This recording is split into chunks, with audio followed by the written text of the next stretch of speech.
बच्चों, आज मैं आपसे कक्षा 12 व्यवसाय अध्ययन के अध्याय 3 व्यावसायिक पर्यावरण के अंतर्गत भारत में आर्थिक पर्यावरण पर चर्चा करूंगा। जैसा हमने गत वीडियो में देखा कि एक व्यवसाय को प्रभावित करने वाले कई कारक होते हैं, जिनमें आर्थिक पर्यावरण भी एक महत्वपूर्ण कारक होता है। भारत में किस प्रकार का आर्थिक पर्यावरण है, इसके बारे में आज हम देखेंगे। जैसा कि हम सभी जानते हैं कि 15 अगस्त 1947 को भारत आज़ाद हुआ। इससे पहले भारत में अंग्रेजों का शासन था।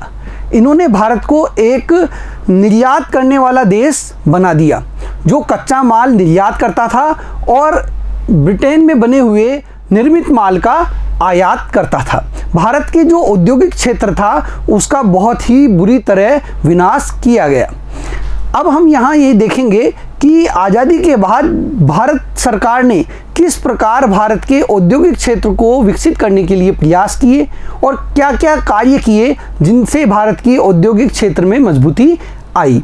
आइए देखते हैं भारत में आर्थिक पर्यावरण। भारत में आर्थिक पर्यावरण में उत्पादन के साधनों एवं धन के वितरण से संबंध रखने वाले वे विभिन्न समष्टि स्तर के तत्व सम्मिलित हैं, जिनका व्यवसाय एवं उद्योग पर प्रभाव पड़ता है। देखिए, आर्थिक वातावरण में वे समस्त तत्व सम्मिलित किए जाते हैं जिनका एक व्यवसाय पर प्रभाव पड़ता है, जिनके द्वारा व्यवसाय प्रभावित होते हैं। देश के आर्थिक विकास की स्थिति देखिए, देश के आर्थिक विकास कैसा है, इसका व्यावसायिक इकाइयों पर बहुत गहरा प्रभाव पड़ता है। यदि देश में आर्थिक विकास तेज गति से हो रहा है तो व्यवसायों के सामने अपने विकास के बहुत सारे अवसर विद्यमान होते हैं। यदि आर्थिक स्थिति देश की बहुत पिछड़ी हुई है, बहुत गिरी हुई है, तो व्यावसायिक इकाइयों के सामने भी संकट आ जाता है।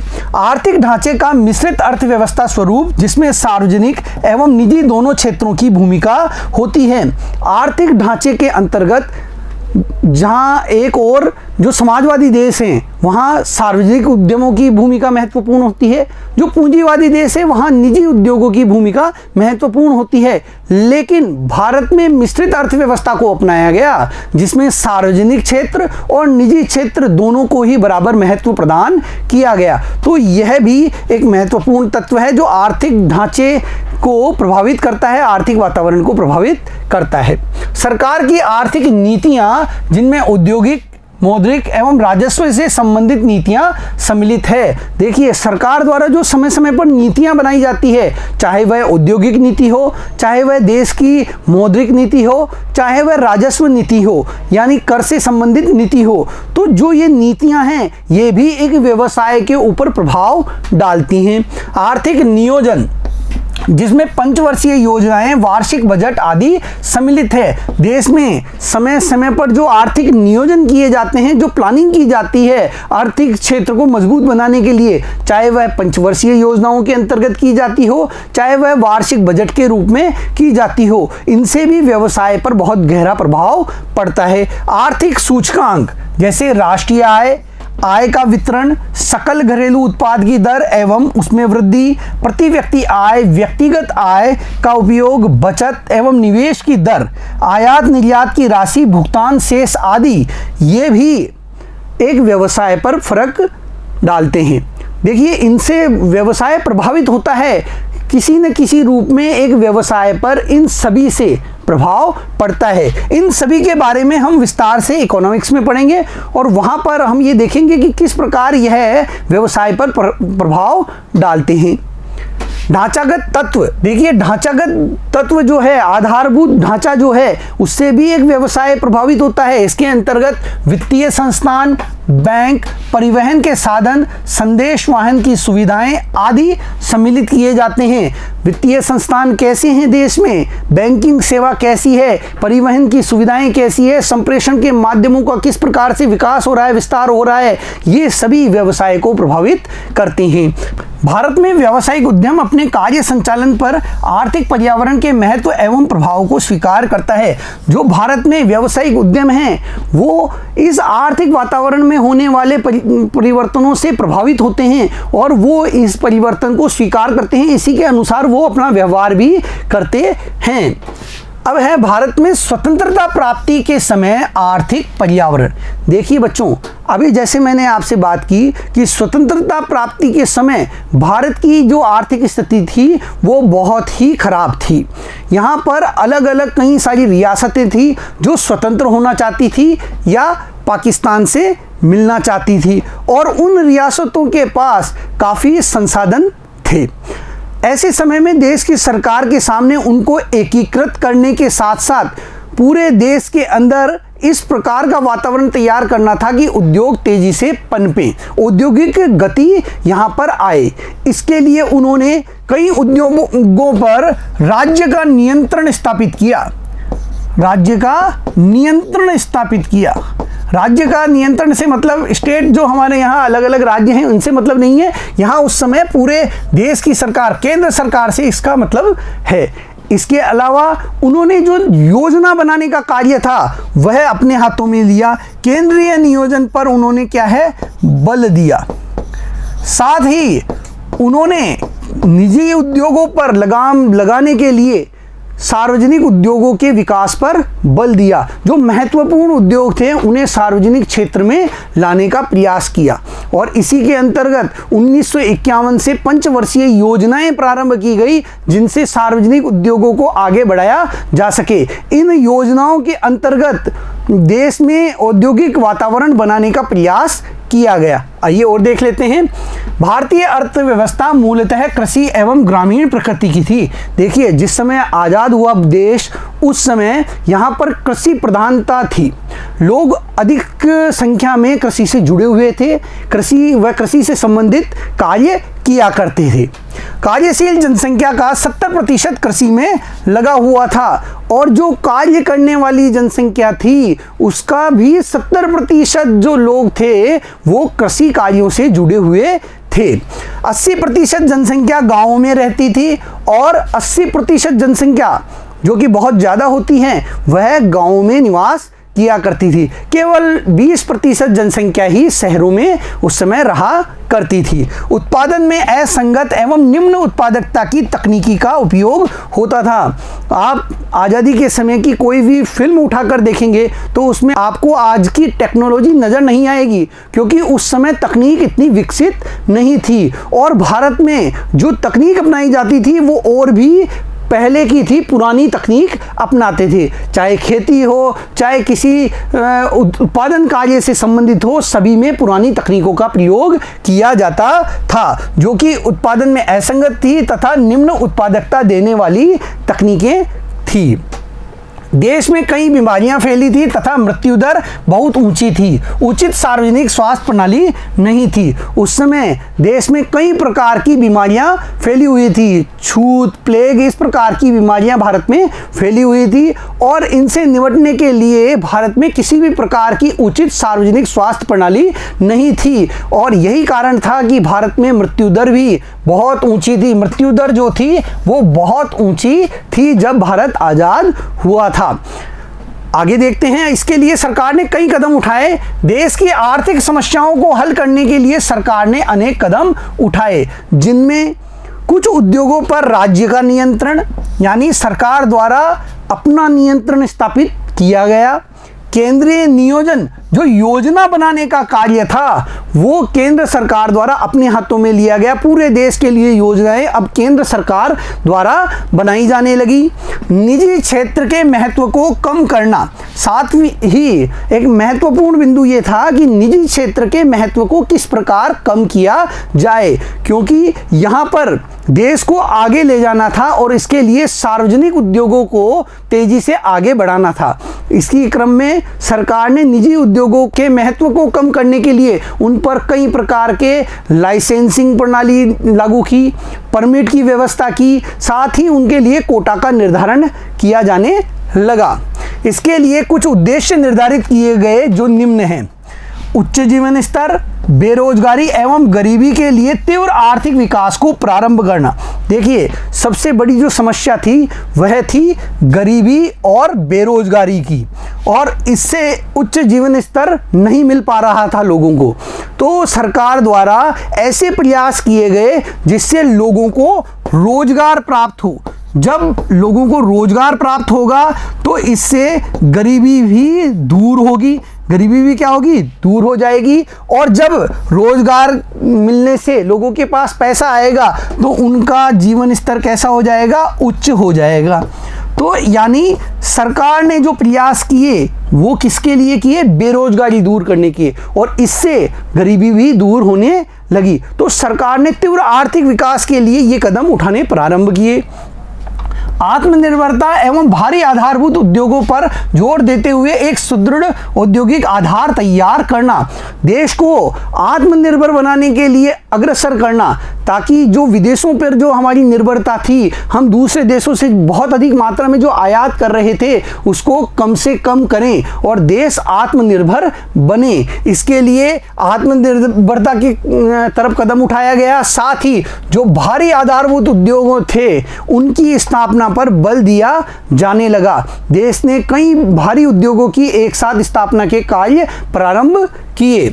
आय एवं धन की असमानता को कम करना, जब देश आज़ाद हुआ तब बहुसंख्यक लोग ऐसे थे जो गरीब थे, जिनके पास आय की साधन नहीं थे और धन की व्यवस्था नहीं थी, और कुछ पूंजीपति ऐसे थे जिनके पास बेशुमार दौलत थी। सरकार ने कई कदम उठाए कि ये आय व धन की जो असमानता थी इसको कम किया जाए। समानता पर आधारित समाजवादी विकास को अपनाना तथा व्यक्ति द्वारा व्यक्ति के शोषण को रोकना, सरकार द्वारा समाजवादी विकास की अवधारणा को आगे बढ़ाते हुए यहाँ पर सार्वजनिक उद्योगों के विकास पर बल दिया गया। साथ ही साथ जो लोग एक दूसरे का शोषण कर रहे थे, जो पूंजीपति गरीब लोगों का शोषण कर रहे थे, उसको रोकने के लिए भी सरकार द्वारा कई कदम उठाए गए। आर्थिक नियोजन के अनुरूप ही सरकार ने ढांचागत उद्योगों के लिए सार्वजनिक क्षेत्र को प्रमुख भूमिका सौंपी। देखिए, जो ढांचागत उद्योग थे, जो आधारभूत उद्योग थे, उनकी जो जिम्मेदारी दी गई वो दी गई सार्वजनिक उद्योगों को। सार्वजनिक क्षेत्र के उद्योगों को, पब्लिक सेक्टर के उद्योगों को ढांचागत उद्योगों के लिए जिम्मेदारी मिली, जबकि निजी क्षेत्र को उपभोक्ता की वस्तुओं के विकास का उत्तरदायित्व सौंपा गया और पब्लिक सेक्टर के पास केवल उपभोक्ता से संबंधित जो वस्तुएं थी उनका उत्पादन करने का अधिकार उन्हें मिला। भारत में आर्थिक नियोजन को अपनाने के मिश्रित परिणाम निकले, और जो ये आर्थिक नियोजन भारत सरकार ने अपनाए इसके मिश्रित परिणाम निकले। कई उद्योगों में तेजी से विस्तार हुआ और देश आगे बढ़ने लगा। बहुत अच्छी फसल के बाद भी 1991 में भारतीय अर्थव्यवस्था के सामने गंभीर विदेशी मुद्रा का संकट, उच्च राजकोषीय घाटा तथा मूल्य वृद्धि की समस्या उत्पन्न हुई। इसे 1991 के आर्थिक संकट के नाम से जाना जाता है। देखिए, सब कुछ अच्छा चलते हुए भी कई कारण ऐसे थे जिनके कारण 1991 में भारत के सामने आर्थिक संकट उत्पन्न हुआ। भारतीय अर्थव्यवस्था डगमगाने लगी। भारत में गंभीर विदेशी मुद्रा संकट उत्पन्न हो गया, उच्च राजकोषीय घाटा सामने आया, मूल्य वृद्धि दर की समस्या उत्पन्न हुई, महंगाई बहुत तेजी से बढ़ने लगी, और इनसे के साथ ही जो अंतर्राष्ट्रीय दबाव था, अंतर्राष्ट्रीय मुद्रा कोष का जो दबाव था, विश्व बैंक का जो दबाव था, साथ ही अन्य देशों द्वारा भी कई प्रकार के दबाव भारत पर डाले गए, और भारत को इस आर्थिक संकट से उबरने के लिए अपनी नीतियों में बदलाव करना पड़ा। उसे एलपीजी की नीति अपनानी पड़ी। लिबरलाइजेशन, प्राइवेटाइजेशन, ग्लोबलाइजेशन की उसे नीति अपनानी पड़ी। सबसे पहले तो हम ये देखते हैं ये आर्थिक संकट क्या था। 1991 का आर्थिक संकट। 1991 में भारतीय अर्थव्यवस्था के सामने उपस्थित गंभीर समस्याएं। गंभीर राजस्व संकट, जिसमें 1990-91 में राजस्व घाटा सकल घरेलू उत्पाद का 6.6% तक पहुंच गया। सकल घरेलू उत्पाद यानी एक वर्ष में एक देश की सीमाओं के अंदर उत्पादित अंतिम वस्तुओं और सेवाओं का योग इसमें शामिल किया जाता है, जो कि 6.6% तक पहुंच गया। आंतरिक ऋण सकल घरेलू उत्पाद का लगभग 50% था तथा केंद्रीय सरकार के एकत्रित कुल राजस्व का 39% ब्याज के भुगतान में ही चला गया। देखिए, जो राजस्व एकत्रित किया गया सरकार का, उसमें से 39% तो सिर्फ ब्याज के भुगतान में ही चला गया। यह भी देश की सरकार के सामने एक संकट के रूप में आया। विदेशी व्यापार घट गया। जो हमारा विदेशी व्यापार था देश का वो 1991 में घट गया।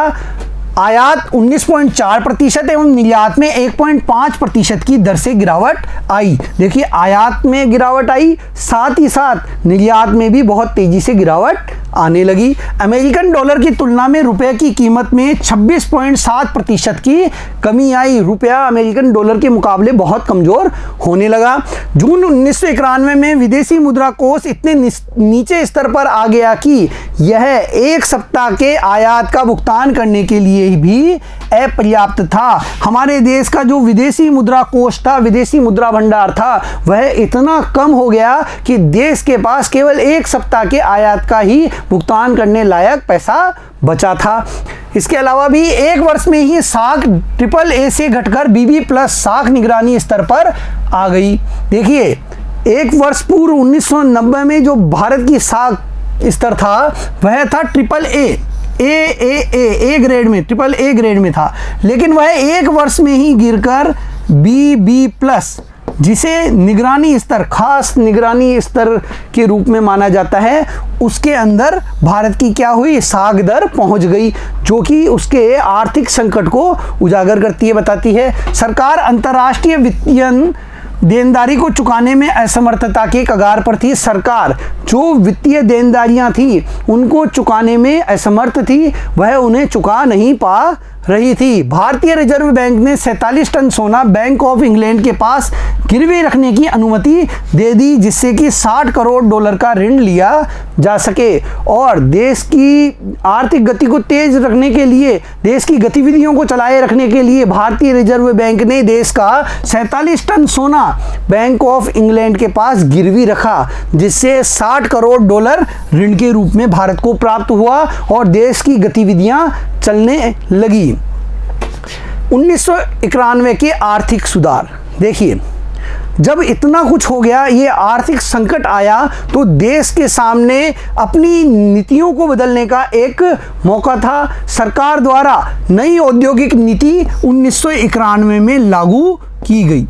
इसके लिए कई बाहरी कारक भी जिम्मेदार थे, जिनमें IMF का दबाव, विश्व बैंक का दबाव, साथ ही साथ जो विदेशी सरकारें थी जिनसे भारत आयात करता था, वो भी दबाव डाल रहे थे, जिससे भारत ने बहुत अधिक मात्रा में ऋण ले रखा था, वो भी भारत पर दबाव डाल रहे थे कि भारत अपनी यहाँ की जो नीतियाँ हैं उनमें सुधार करे। भारत दूसरे देशों से आने वाली कंपनियों के लिए अपने यहाँ सुविधाएं प्रदान करे, उनके लिए रास्ता खोले। जो सार्वजनिक क्षेत्र के उपक्रम हैं उनको निजी क्षेत्रों को उनमें काम करने के लिए अवसर प्रदान करें। निजी क्षेत्रों के लिए जो लाइसेंसिंग व्यवस्था है, जो परमिट की व्यवस्था है, इसे समाप्त करने का कार्य करें। उनके सामने जो कोटा निर्धारित किया जाता था, उस कोटा पद्धति को समाप्त करने का कार्य करे। इस हेतु भारत सरकार ने 1991 में नई औद्योगिक नीति लागू की, जिसे आर्थिक सुधारों के नाम से जाना जाता है। आर्थिक सुधारों के अंग के रूप में भारत सरकार ने जुलाई 1991 में नई औद्योगिक नीति की घोषणा की। जुलाई 1991 में भारत सरकार ने नई औद्योगिक नीति लागू की। इस नीति की कुछ मुख्य विशेषताएं इस प्रकार हैं। सरकार ने अनिवार्य लाइसेंसिंग के वर्ग में उद्योगों की संख्या घटाकर 6 कर दी। जहां पहले अनिवार्य लाइसेंसिंग वाले उद्योगों की संख्या बहुत अधिक थी, उन्हें कम करते करते केवल 6 पर लाया गया। यानी अब केवल 6 ही उद्योग ऐसे थे जिनके लिए लाइसेंस लेना आवश्यक था, अन्यथा बिना लाइसेंस के भी कोई भी उपक्रम स्थापित कर सकता था।